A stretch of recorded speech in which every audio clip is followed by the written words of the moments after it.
Hey, I wanted to take a second. I've had several questions about word building and just wanted to try to explain it so that you guys can have the most success in word building. Spelling is not ACE's strongest suit, but it is adequate. And especially in a day and age where a lot of people are, could just talk to their watch and it can spell stuff for them, word building can get the job done. So here's the first thing. People ask me, what do these squares mean? The different colored squares. That is just the words that you do. This is in the younger grades, the words you do for the first checkup, the second checkup, and the third checkup. I don't know that the colors mean anything. I've never experienced that they mean anything. It's just these colors are for the first checkup, these colors are for the second checkup. Those, on the first day that they get their PACE, they'll read that first page to you, the My Goals page. They read it, so they read all of those words, and that's just kind of a here's what's coming. It's your syllabus basically for the entire PACE.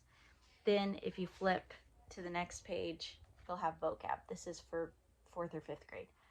So this rule up here is what they would have to say. It's sometimes A before R has the sound of ah as in armadillo, arc, far. And that just lets them know if it's that sound and it comes before R, it's going to be an A. It's not going to be an O, it's going to be an A. If they memorize that and say it to you and understand it, it'll make this page a lot easier. So on this one, they just write the word. They fill in the blank with the word, but I have them say this too. So I give them the word arc, and they say capital A-R-K. I say arm, and they say A-R-M. They have to do this from memory, and they do that on all the vocab pages.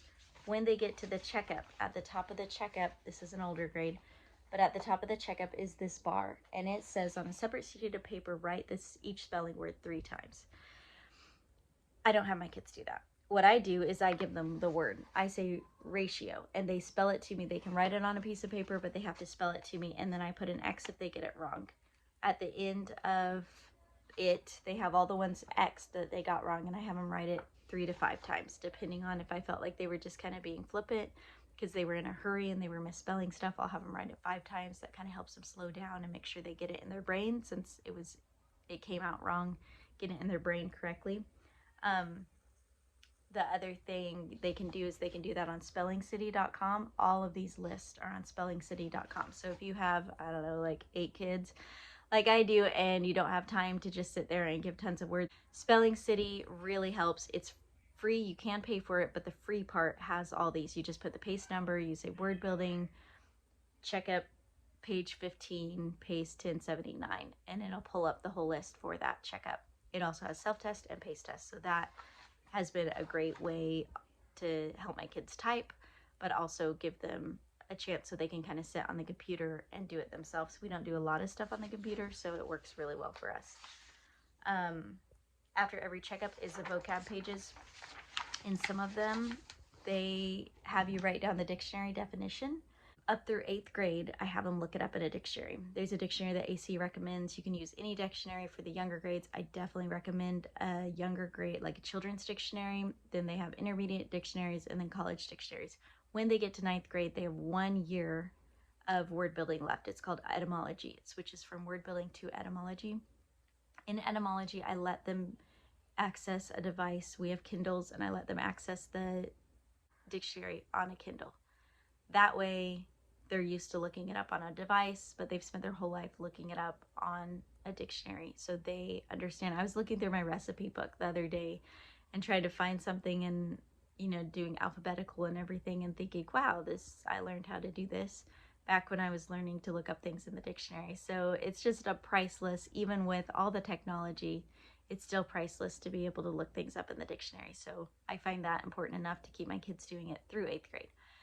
So now that when they hit etymology, they can look it up on their Kindle, which is always an extra fun thing for that last year of word building and any other subjects that they have to look up stuff in the dictionary.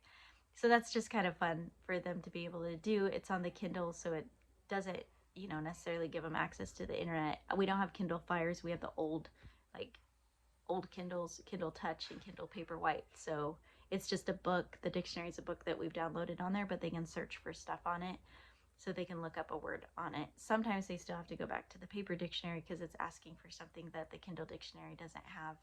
or didn't put in there. So we ran into that this morning. But when you get to the self-test, if your kid is having to study for hours to do the self-test, know that you're doing word building the hard way.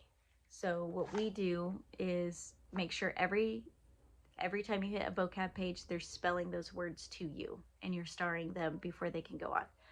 Make sure every checkup that they have that list of words, that they pretty much know all of them. They can miss one or two, and have them rewrite that, but then that's something for the self-test. They can go back and go, oh, I had trouble with the word monopoly, and I need to really make sure that I know what this word is. The other thing is make sure that when they get to the self-test, they're not spending forever studying that, because they read all the words on the first page. They said them all to you on the second page. On the checkup, they spelled them out to you. Like, there's signpost on here that makes sure that they know what they're doing. So make sure that they're doing that. Another lady that I talked to, she said that she would have her kids write all the words from the first page every day.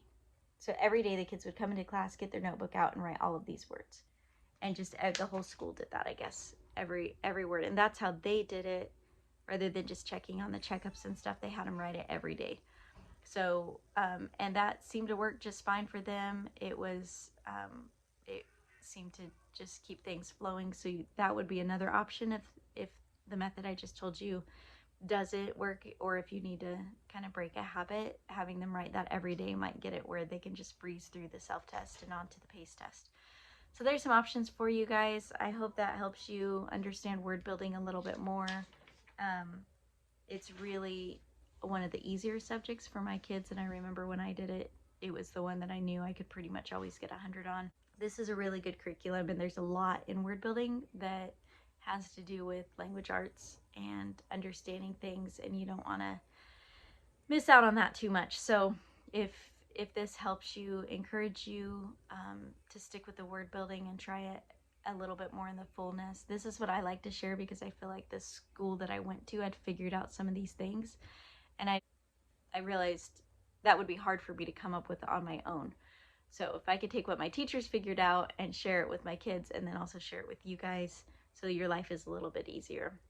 Anyway, I gotta get back to my kids because it's my lunch break, and let you guys know that have a wonderful day and keep up the good work, and understand that this is a really good curriculum. Have a good day.